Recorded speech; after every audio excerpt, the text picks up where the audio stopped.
Welcome everyone. Welcome everyone to the 2024 Toyo Tires Desert Challenge presented by Monster Energy. This is our drivers meeting. For those I haven't met, my name is Ben Napier. I'm the Motorsports Event Director for this week. And I'll be making sure that we put on a really great event for you guys and promote you to the world with our amazing production crew and our live broadcast. We've got an amazing race course for you, some really cool desert out there. And to welcome you, I would like to invite Mr. Dave Cole.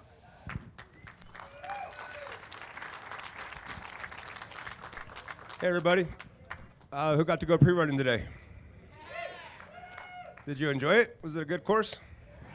Can you hear me? All right, cool. All right. How about in the back now? Is that better? All right. So I don't have much to say except thanks for coming back. They're going to handle all the race stuff. They're going to do all the things and make competition cool. How many have Starstream or some sort of broadcast on your car for desert racing? 1, 2, 3, 4, a bunch, right? How many of them teched them out with Chris Lundy and we have you live and ready to go? All right. Anybody not know about it? Or you're just dragging your feet there? Okay, cool. So here's the deal. If you got Starstream or any type of ability to go live from your car, get with Chris Lundy in our production truck. We can patch it live into our show. We also have built a map that if you are broadcasting live stream, the people at home that buy the premium package can see the map, see that you're broadcasting video, see our cameramen, and know what your ETA to that spot would be. So basically they can produce their own show. They can see all 30 of our cameras, all our helicopters. They can see all of your onboard stuff, all based off your tracker. So they can see what's happening while it's happening. Does that make sense? So this is the way. I know someone's going to ask me out there how much we're paying purse. So I'll cover that now that I got $100,000 for this race, and that's what I'm going to pay out in purse. I think it's something like I think I worked the math that it's like 20 for overall of each race, limited and unlimited, and $10,000 a class winner or whatever it is. I don't know. But what I am doing is we're selling a premium show on our YouTube channel, which is all our drones, all of our stuff, and all of your stuff, and that's $24.99. And for another $24.99, you get access to the map and then all your onboards and all the other things like to produce your own show. And I'm giving 75% of that back to you guys as a team. So I have no idea if it's going to be $1 or if it's going to be $1 billion, but you have my word. Every single penny of it, I'll give you 75% back to the drivers. I'm going to do it based on the teams here. I'm not trying to break it up into a million things. If you enter this race, you're part of that deal. That's what I got.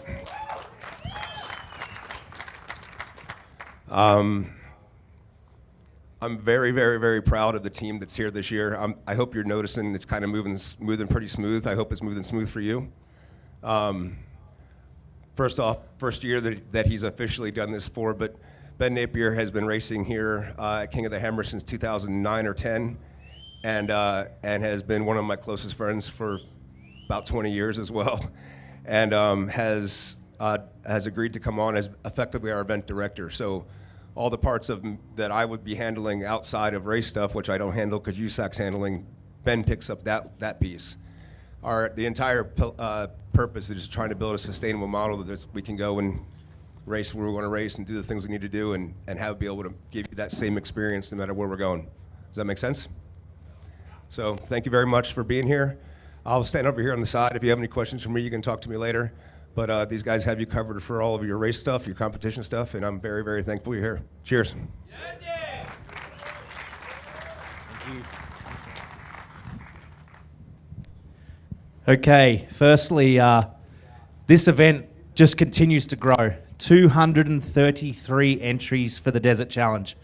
Well done, guys. Thank you for turning up. Thank you for being here. That's a huge number. We have had over 70 late entries in the last week. So bear with us on some of those lineup lists. If you're not on the lineup list, we'll meet with you after this. If you've been missing, we'll work through that. We've just been dealing with a huge amount of data. We will get everyone off the start line. We will have a great race. Lineups. Group 1 at 6:35 tomorrow morning, entering via Gate 9, which is up the top end of town, near Gate 3, will bring you into town. That is the B2s and the B3 UTV Opens. That's 6:35 for B2s and B3 UTV Opens. 7 a.m. B3 UTV Pro Modified. 7:30 B3 UTV Pro Stock Turbo. 7:50 is the UTV Pro Stock. And then at 8:20 we need the T3s, B4s and T4s.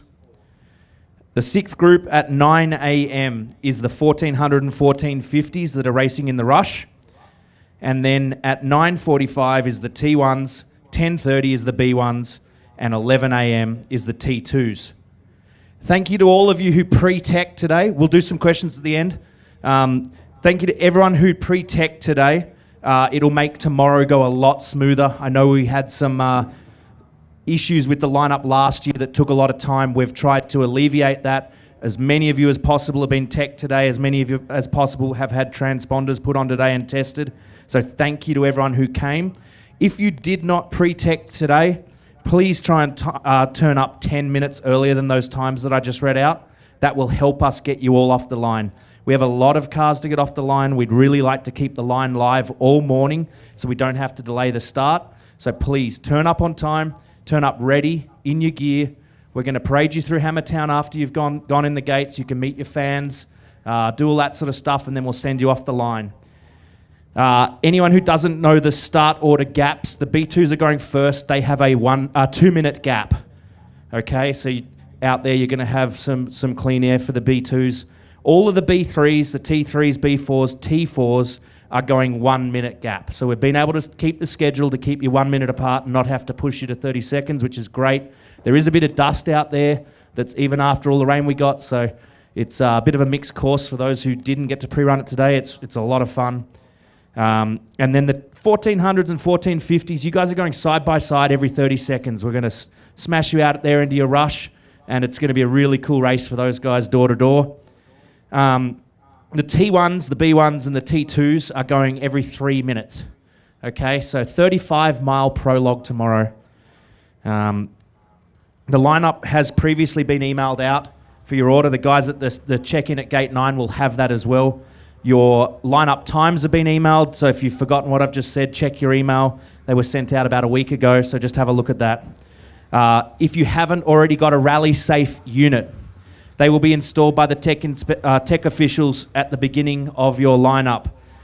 Please make sure you look and see if you need the wiring kit if you haven't already got it, and the ball mount. Please try and not turn up late without those. It will really make our life easier if you have all of that in place. These units need to be removed at the end of prologue to be downloaded and reprogrammed for the next day. So when you finish prologue, we will pull you off down near the Nitto truck down there. We will get your tracker back off you, and it will get put on at lineup on Sunday. If you don't cross the finish line tomorrow, please bring your tracker back to us so we can do the download and get it ready for the next day and load the next day's course on it. If you cannot find someone outside the operations box, inside the media tent, which is right next to us here, there will be a box for tracker returns, okay? Place it in that box. It'll be put back on your car the next morning in lineup. Please do not give them to volunteers or course workers. They get left in vehicles, they don't get back to us, and we won't have one for you for the next day. Your tracker tomorrow is your tracker on Sunday. If you don't bring it back, you won't be able to race Sunday. So please bring it back. Any units on Sunday that are not returned within 24 hours of completion, there will be a fee. Preston from RallySafe will run through that later, and anything and how to get them back to them if you do accidentally take them home.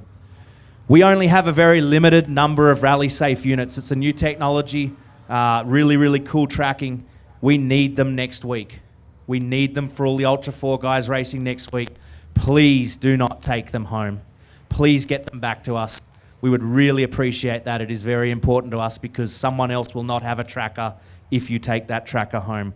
We have over 900 competitors this week, so we need to make sure we don't lose a single tracker.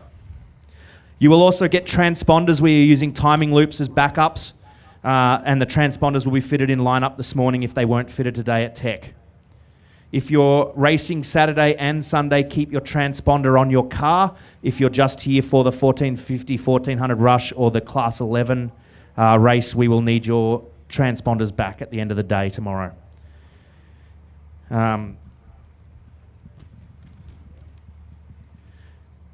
The start line will be right here, right behind you under our big start-finish arch. For prologue tomorrow, the finish line will be as you go through the flags on the downhill of the jump. Okay, you'll wash off some speed, pull over to the left, and we'll deal with your tracker and transponder.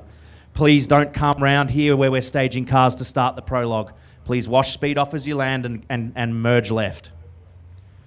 The prologue, remember, for those who haven't pre-run it, or even if you ran it today and didn't realize about the prologue, at mile 8 or just before mile 8, you need to turn right. It is marked with blue arrows. If you do not turn, you are going to do a 91-mile prologue. You will not get a very good time. Please make that turn, run down that 2-track all the way down through the bottom, and then it heads out to the Anderson Saddle. There's no passing on the approach to backdoor. If you pre-ran today, you would have seen a checkpoint called 39A on your GPS. It's at the bottom of the Sandhill exit for backdoor.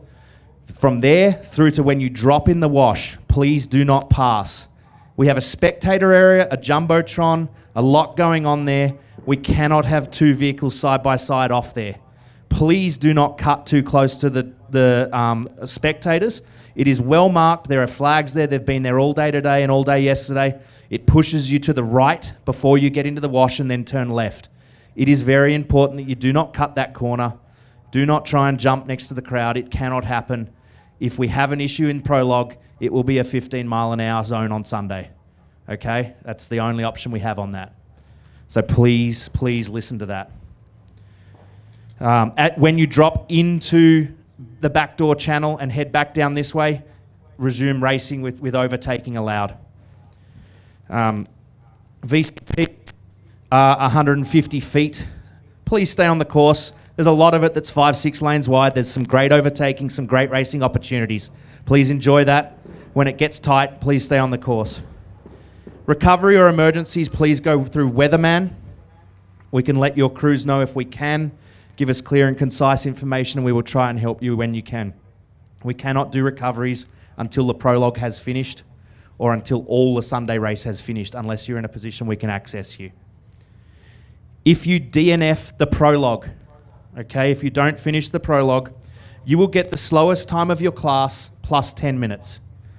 Okay, so that is what happens if you do not finish the prologue. Your prologue time determines your start time for the next day. On the Saturday, the 28th, we have 2 races. Race 1 is our limited trucks and buggies. Please line up at 6:45. There's a handout in your driver's pack that you all got at the welcome gate on the way in that shows you where in Hammertown you park based on your starting positions. We will publish the starting positions. We've got some boards all around Hammertown Saturday night. When we get the prologue results, we'll publish that. Please be there at 6:45 again, Sunday morning, ready to race. If you're in the unlimited trucks and buggies race, which is race 2, please line up at 11:15 a.m. Again, enter through gate 9 and head down through Hammertown. At mile 31, okay, anyone who's run it, anyone who's seen it out there, the course splits. You have a choice to go left or right. That is entirely your choice. They merge again at mile 33. On Sunday's race, you may have seen on the GPS file a speed zone at mile 66 at VCP 28. Please ignore this speed zone, okay? There are no signs out there. That is a speed zone for a race later in the week and somehow it got on your file, okay? So please ignore that one. There is no speed zones in this race at all. So just ignore that one, okay? Sorry, there are speed zones in the pits and we will go through that later. There are no speed zones on hot course.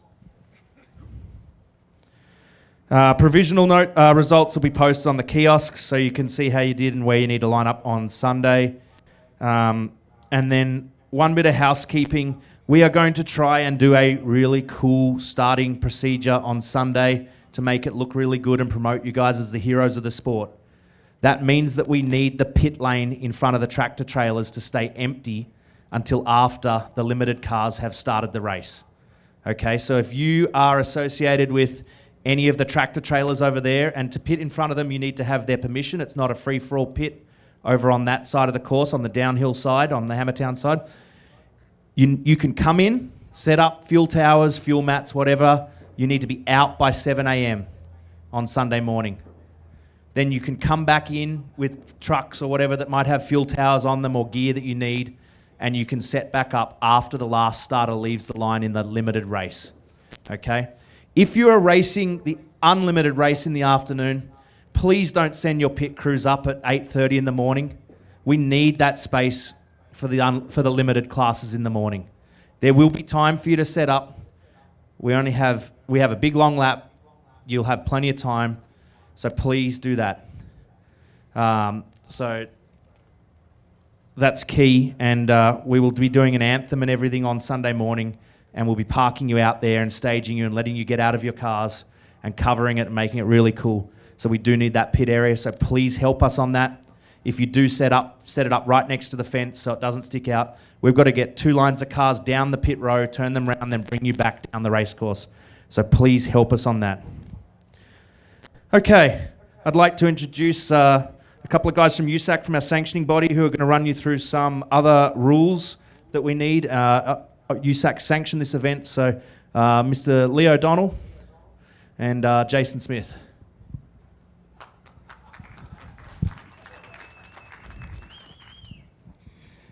Welcome, everybody. Thank you for coming out. I want to kind of go over just some pit notes. In pit 1, remote pit 1, there is a pit lane that you're going to have to go down. It's 25 miles an hour. When you're setting up your pit, please don't park horizontal to the pit lane.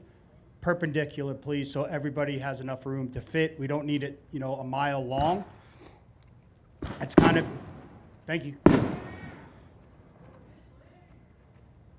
There we go. Also, there's no pitting out on the lake bed. So when we were out there today running, there were some guys parked out near VCP 18 after the pits. You can't do that. You need to be in the pit.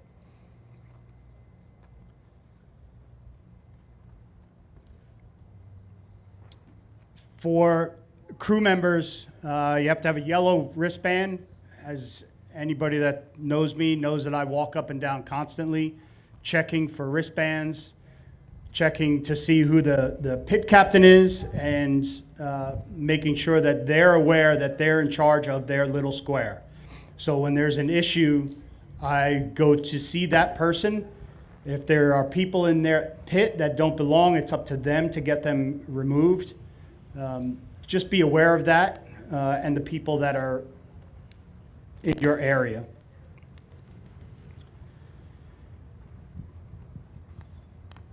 Fueling, also in the pit, obviously a pit mat, your fire extinguishers, that's pretty much a given. All you guys here should know. If you do not, Jess to my right has a one-page reminder of all the equipment that you'll need for fueling. Anyone fueling must have a fire suit, a helmet. The person doing the fueling must wear an apron.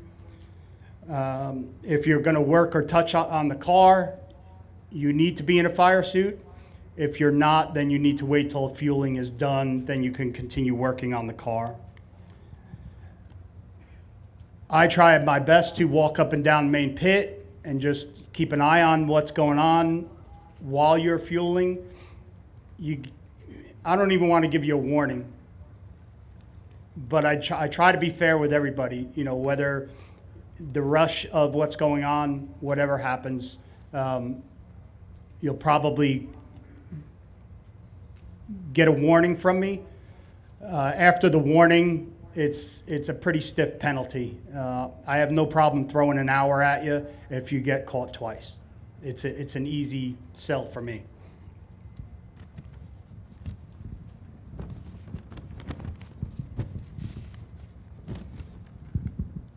to cover some BLM stuff. Obviously, everybody, when they came through the gate, got a little packet. We have to be mindful of the wildlife out there, the turtles, tortoises, cows, donkeys, horses, everything that's out there. They also want to remind you to make sure you have a mat under your car in your pit area as well as the hot pit. I think that's about it for me. Please, everybody, be safe out there. I want to reiterate VCP 39A and B, that section coming towards back door. Like, I'm going to monitor that a few times during the day. You really have to stay tight up on the hill. I tried to get everybody to the top line that comes around to it. And I saw today that some of the guys were one lane lower. You got to be up tight towards the top, or we're going to just put a speed zone in there, and that'll be it. And it'll be no fun. There's a huge crowd right there. It could be pretty spectacular. Just, you can't abuse it. You have to stay up tight to the hill. And there's a VCP down in the hole. Questions at the end, please. Thank you.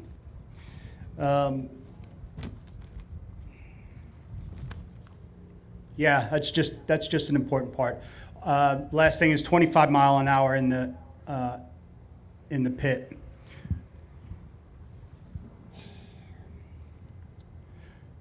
We had to split the main pit here into two parts. There's a general pitting up above what we're calling the Can-Am turn. It's above the Talladega turn. There'll be an exit. This is for Sunday. There'll be an exit right at the Can-Am corner. You can go in, do your pitting, and when you could come back on anywhere as long as it's above. Good thing I put the red flag out there and it's 15 miles an hour.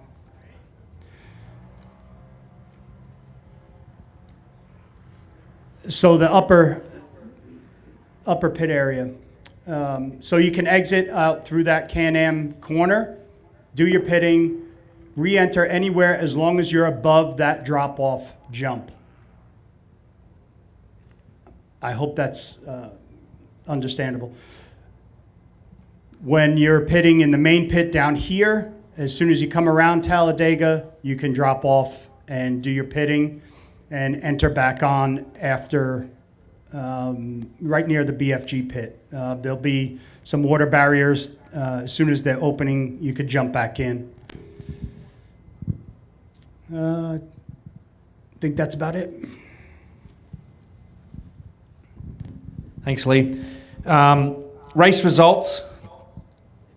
If you aren't aware, we add the prologue time to your Sunday 2-lap time to get an overall time, to get an overall winner. It is a Grand Prix finish on Sunday. When the winner of that race finishes, no one else will go out on their... Sorry. Can you hear me now? No. Okay, so when the winner wins on Sunday...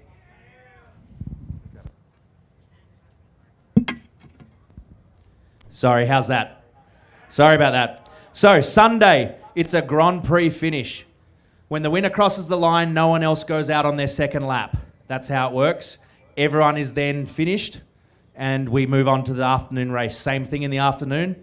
So if you get lapped by the winner of the race, you will not go out on your second lap.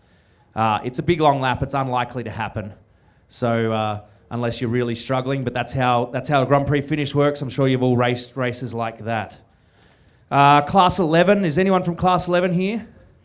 Awesome, welcome guys. Not meaning to forget you guys, but there's a bunch of extra information there.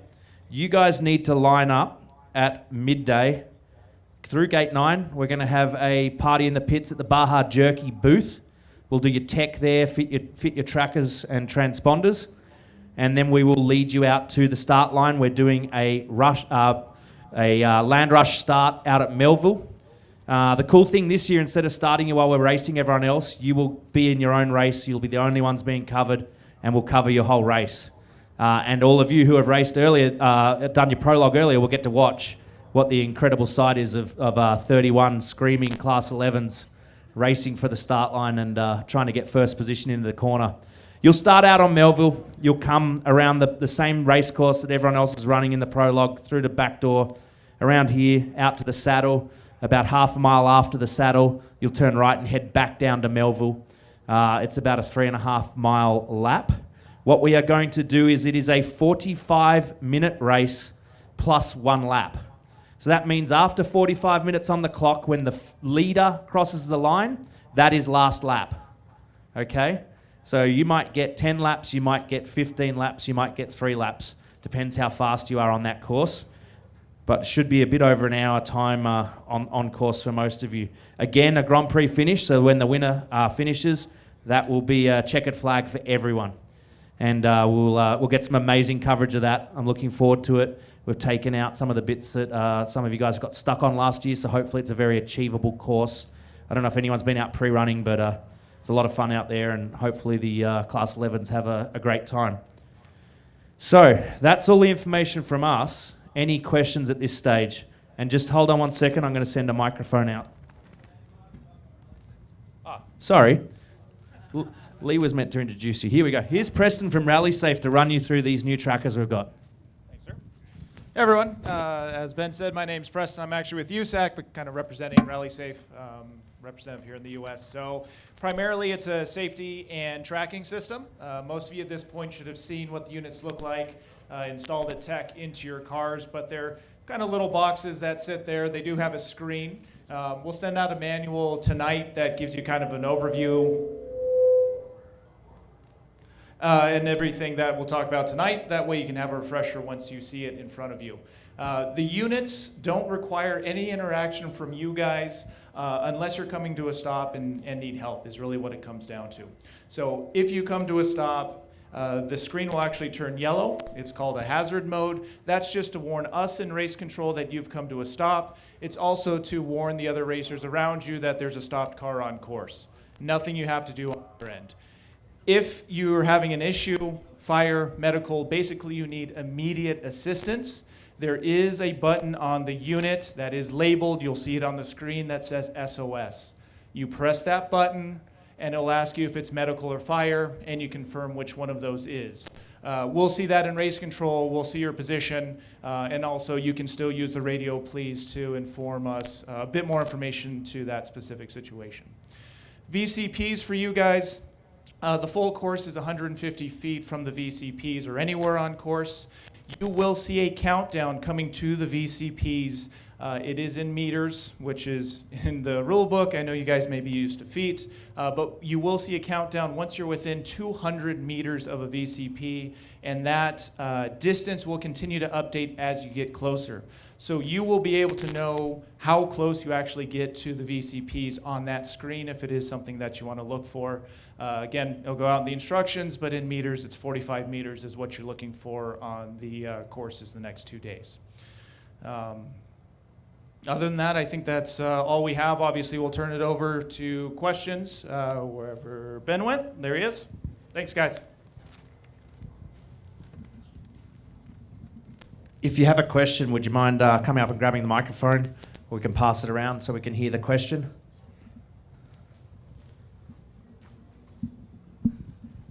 Hello? No. The lineup times you gave, that was lineup at the gate, not our start times, correct? Yes, that's line up at the gates. You've got it in your email. So, yeah, line up at gate 9. Class 11 start time? Yeah, Class 11 race will kick off at around 3 o'clock. We need to get the unlimited classes off the prologue and make sure the course is clear for you, so you're not going to be out with anyone else. So we're aiming for a 3 o'clock kickoff for Class 11. Enter through gate 9 at 12, line up for tech, hang out with the Baja Vida guys, and we'll get you out there. We'll escort you out to the start line. Anyone else with a question? Really quick, Class 11, they didn't give us any tracking device or nothing. Yeah, so Class 11 and 1400, 1450, we will fit your tracking devices in the morning. Okay, so We had a huge amount of late entries. It's caused us to have to source some extra trackers and make that extra plans. So those two groups, the 1400, 1450 and the Class 11s, we will fit your trackers when you line up tomorrow in tech and contingency. Right here in the loop, in the mountain, do we have the class 11? Do we have to pass between the loop you have? Okay, he's talking about the forward arch. That's correct, yeah. So for anyone racing this weekend, if you would like to drive around the forward arch and then re-enter the short course, that's fine. You must go over the crest of that hill. It looks really awesome when you drive through the forward arch. It's very doable. But if it is an issue for you and you need to drive around it, that's okay. And right here in mile two, it is uphill. If someone is stuck right there, go around. You need to stay within 150 feet of the course. So we will try and have some course workers over there if it's something we can help you with when the course is hot. Just give each other room. Be smart about it. Let's not clog it up on the first lap. You guys raced up there last year and it wasn't a big issue on that one. We had issues at Baldwin Hill and a few other spots, so we took that and modified the course to make it more drivable for you. Any other questions? Last year I raced, I went at T1 and Class 11, and by the time I got done with my qualifying prologue, I was like super late and didn't know where to go. Is there a route or something that the Class 11s are going to take to a late bed start? Yeah, if there's anyone in that situation, do you want to come see me at the end and we can go through that specifically for you? We'll try and make it work for you. The biggest thing is you need to get your T1 back to the finish line. If you are out in the middle of the desert, I can't do anything for you. So finish that prologue lap. If you're in T1, you've got almost 2 hours to finish. It's 35 miles. I can't think it would take you any longer than an hour to finish that, even if you're cruising along. Any other questions? Yes. So on your either or, they kind of dive out and back together. Are we allowed to go from one to the other? Okay, so the question is whether either or dives out and then it comes back together like an hourglass and then it dives out again. They're quite separated. I don't know if you've run that. They're on a different height. You can't move from one to the other. Okay, well, if you choose the one you're going to do that one. Okay, do the whole thing. Okay? Confirm the gate again one more time. Okay, so line up for everyone. Line up for everyone is enter through gate 9. It's out the top end of Hammertown. It's the entrance to the heights. You may have seen it called gate 3. Gate 9 just turns you to the right and brings you down into the vendor area. So if you're in the bottom end of Hammertown, you do need to exit, come around, and up the top. Is it still passable for you guys to get out your gate down there, or do I need to put a plan in to get you around? Gate 5's good? Okay, perfect. So if you're in the bottom garages, go out gate 5, come around, right around Hammertown, come back in 9. If you're in the garages down behind the monster stage, you can come to the top of your garage area because that's actually where gate 9 is as well. Does that make sense to everyone? Cool. Any other questions?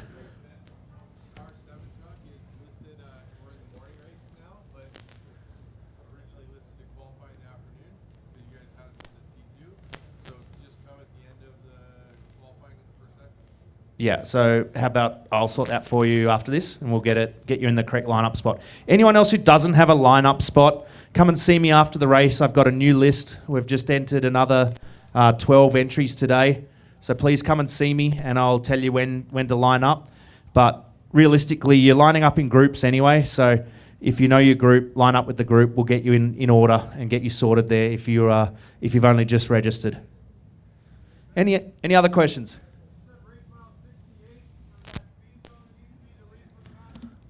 Yeah, that's when you exit the Marine base and you join back with the prologue course where the prologue comes across. Later in the week, the Ultra 4 guys are doing lap 1 and lap 2 differently, and it's actually a merge, and somehow it got on the desert map. So there is no speed zone there. There are several gates in that area. Be careful. Those gates will hurt. Do not hit them. They're marked. They're wrapped. We don't race near too many of them, thankfully, but please keep an eye out on the Marine base. If you break on the Marine base, your crews cannot just come and get you. Please have them come and see us in race ops and organize a way to get you out of the Marine base, okay? You can't just go driving across the Marine base. The Marines will have an issue with you, and I cannot help you. Yeah. Okay. Any other questions?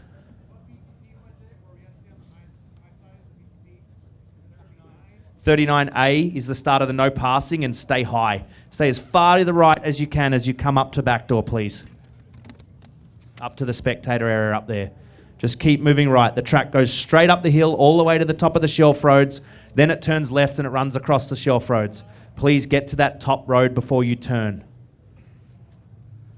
I'll check that tomorrow morning and make sure we've got enough signage out there. I ran around it today. I ran the whole course today, and a couple of us ran it without even a GPS. It's very well burned in. You guys have had a lot of fun out there pre-running today. Enjoy it tomorrow. It's a great course. Have a lot of fun. Any other questions? I'll confirm that for you. We'll meet with you guys over near Baja Vida tomorrow and then fill you in on all that. Okay, for those who'd like to, I'd like to introduce Chappie Steve, and he's going to have a quick chat with us. Before I pray, Cameron wanted to make sure I told everybody, don't be a whistle dick out there tomorrow. So that's pretty close. That was PG-13 of what he said. Anyways, let's pray. Father, we are just so blessed to be out here, and I do pray for all the teams and all their support crew that it would be a safe weekend of racing for them, and they would enjoy their time, and that their sponsors would be excited by how they've been showcased out here. But Father, in all things, we just give you glory and praise, and I just ask for your favor on the race course all weekend and all week long. And Father, we do thank you just so much for the freedoms that we have in this country, and we embrace them, and we do not take them for granted. In Jesus' name I pray, amen. Thank you, everyone. Be safe on the race course. Have fun. Enjoy.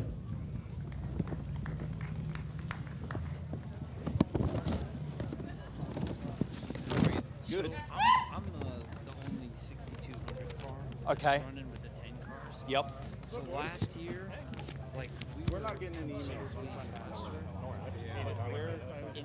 You don't in the back of the 10 cars, and I didn't know if that was intentional. There's a lot of